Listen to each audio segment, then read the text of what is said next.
Until Dawn. My name is Rami Malek, and I played Josh. I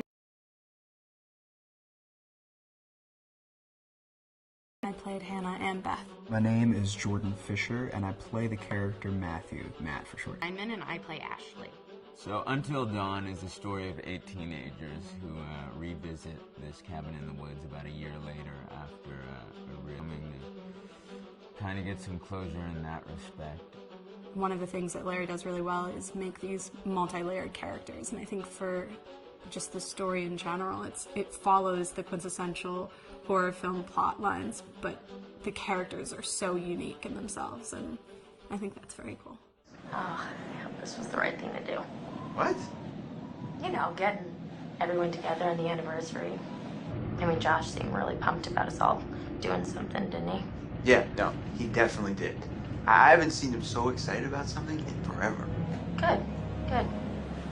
Sam and I have a few things in common, such as being huge lovers of animals, and she's a huge animal lover. She's vegan. She is a pacifist. I'm not quite sure if I'm gonna go as far as saying that I'm a pacifist, but she's spunky and cool. I know that she, I think, is made fun of a little bit by the rest of them who think that her morals and her beliefs in that area are a little ridiculous and they don't agree with them, but she doesn't care. It doesn't stop her from being herself, and that's something that I hope I have in common with her.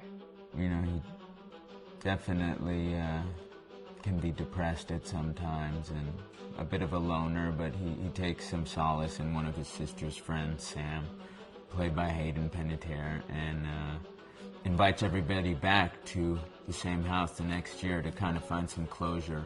Jessica she has a whole lot of personality. She is definitely the sort of mean girl character that, you know, at school she knows she's pretty, she knows that boys like her, and she's going to use it to her advantage. He's got a big heart, and you can tell that that's very evident, especially how he treats his girlfriend, Emily, and, you know, he's kind of a meathead, but in the best way possible. She really knows what she wants, and she manages to get that. And he is what society might consider the nerd of the group, and he kind of embraces it. Ashley she's a little more serious than some of the other girls. She's definitely very intelligent and thoughtful. She kind of looks at the whole big picture of things. She's not quite as geeky as Chris, but they connect in a lot of ways. Mike is like big guy on campus. He's the class president who has some charm and has brain, and I don't know, people seem to like Mike. He gets away with a lot though.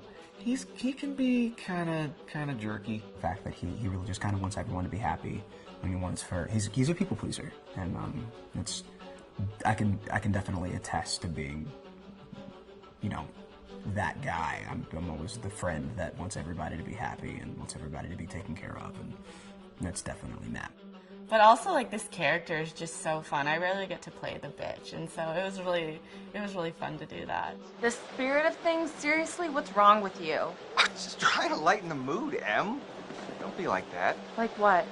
The way you're being. You always get like this. I just think this is just the coolest thing to be a part of, and I just think it's going to take the world by storm. I really do. I think this genre is the wave of the future, and I think that once people see the potential behind it, of getting to interact with the drama that you're witnessing unfold in such a realistic way, that this is how entertainment's going to be from now on.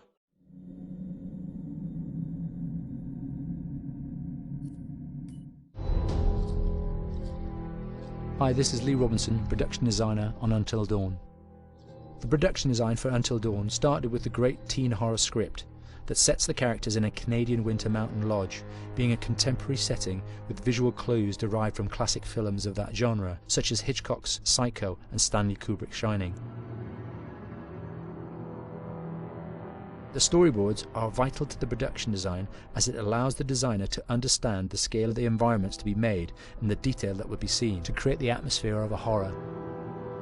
This took us into concepts that took these storyboards further, visualizing the world through the color palette, the lighting, tone and the mood, and developing key locations such as the lodge, the cable car stations, the forests themselves, the wilderness. As you can see, the environments and atmospheres change quite a bit from warm and inviting to cold and threatening. The Millionaire's Mountain Lodge was a key example. It was designed to be made from nearby stone and timber, embedding it into the landscape, with a contrasting and contemporary interior needing to be opulent and extravagant. We created dark and claustrophobic corridors with ominous and large open spaces, almost cathedral-like in size, and with huge structures to silhouette and dwarf the characters within, providing a labyrinth to explore and wander. Each character was developed with a strong visual identity in mind, with contrasting colours, tones and silhouettes to identify them, each to have their own texture, pattern and shape, so that when they were lined up you could always identify them. The costume designs allowed a range of clothes that would suit them for the cold winter weather, but also have an element of style and individualism, so that the audience could look at them and relate, recognising themselves within them.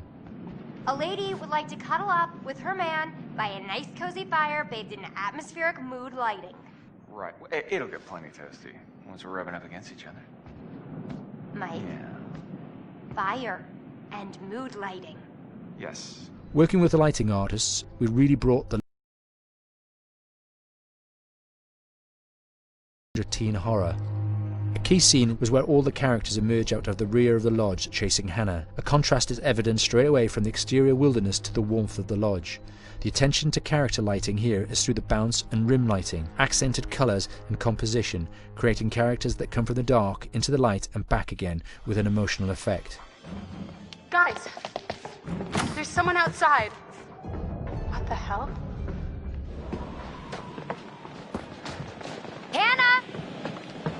What's going on? Where's my sister going? It's fine. She just can't take a joke.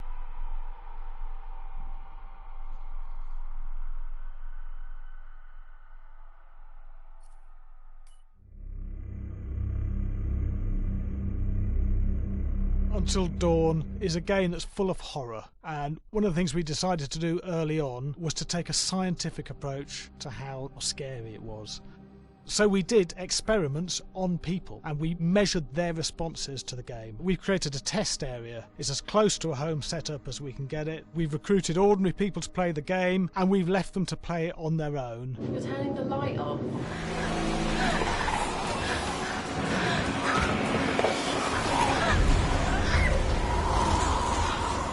The only difference is it's rigged with cameras and microphones that relay the data through to the next room where people are watching them play. Bracelet here we use for biometric testing. It measures the player's emotional response. It's called a galvanic response sensor. It makes contact with the user's skin and it measures the electrical conductivity across their skin. It's the same principle as an old-fashioned lie detector. When you're stressed, you sweat a little, very sensitive. It picks up tiny changes if the player is feeling anxious or scared. That data's fed back to a testing team. It comes through as a graph. I'm so sorry.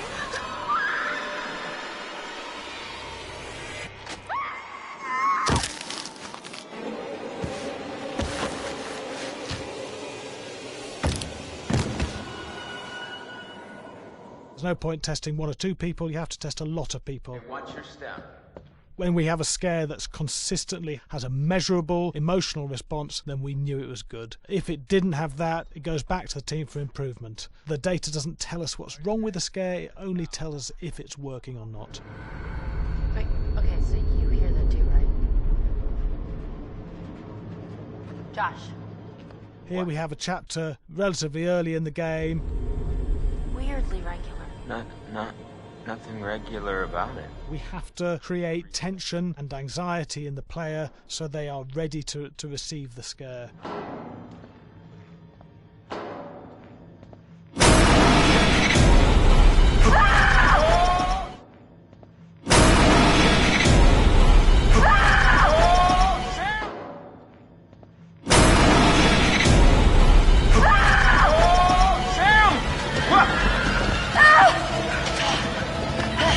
to give the player time to recover, to cool down, to calm down, and then start building the tension again before we do the next one.